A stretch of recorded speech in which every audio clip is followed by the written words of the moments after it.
ভালো আছেন আসলাম সাহেব? জি ম্যাডাম, এই যে যা জমি টমি দেখতেছেন সবই এখন আমি কেনা হয়ে গেছে। আপনি তাহলে আপনার কাজ শুরু করে দিয়েন। আচ্ছা, ওই লোকটাকে? ও রাজু, বিভিন্ন ক্ষেত খামারে কামলা দিয়ে খায়। আজকে আমি ওরে ক্ষেতের আগাছা পরিষ্কারের জন্য রাখছি। আচ্ছা, তাহলে ওনাকে একটু ডাকেন। রাজু, হ্যাঁ রাজু, এদিকে আয়। জি কাকা। উনি হচ্ছে ম্যাডাম, এই পুরো জমিটাই ওনার নামে কেনা হয়েছে। সালাম আলাইকুম ম্যাডাম।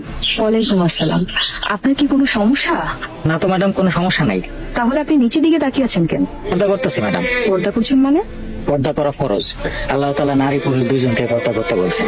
নারীদেরকে বলছেন তোমরা তোমাদেরকে ঢেকে রাখো, পুরুষদেরকে বলছেন তোমরা তোমাদের দৃষ্টি সংযত রাখো। তাই নারীর জন্য যেমন পর্দা করা ফরজ, পুরুষের জন্য দৃষ্টি সংযত রাখা ফরজ। আপনি তো দেখি ইসলামিক বিষয়ে ভালোই জ্ঞান রাখেন। জি ম্যাডাম, ধর্মীয় জ্ঞান সকলেরই থাকা জরুরি।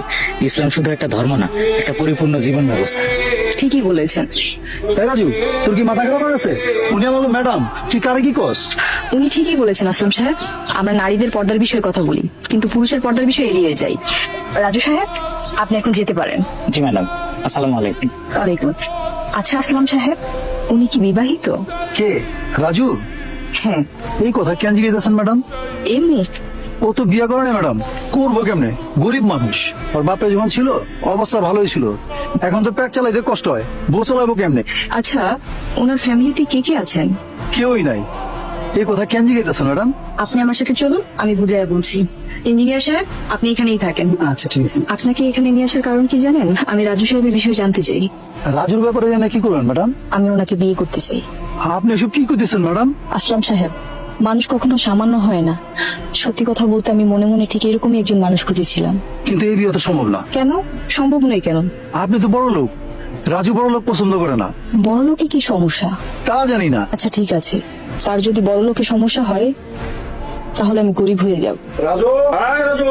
আসসালামু আলাইকুম কাকা। ওয়ালাইকুম আসসালাম। কি রে রাজু, আজকাল না তোর টাকা দেওয়ার কথা, টাকা কই? দিতাছি। এটা তুই কি দিতেছস? তোর কাছে টাকা পাবো 1,00,000, আর তুই আমার মাত্র 1,000 টাকা দিবি?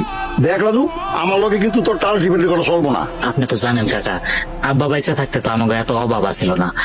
আব্বা মরে যাওয়ার পরে আমি এখন দিন আনি দিন খাই, আমার নিজেরই চলে না। ঋণ পরিশোধ করুন কেমনে? এটা তোর মরা বাপের জায়গা। তোর বাপে টাকা না দিয়ে মরলো কেন? দেন কাকা, আমার মরা বাপরে নিয়ে কিছু করবেন না। আপনি টাকা আমি পরিশোধ করে দিব।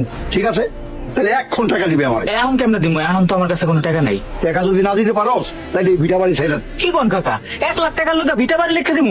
তোর আমি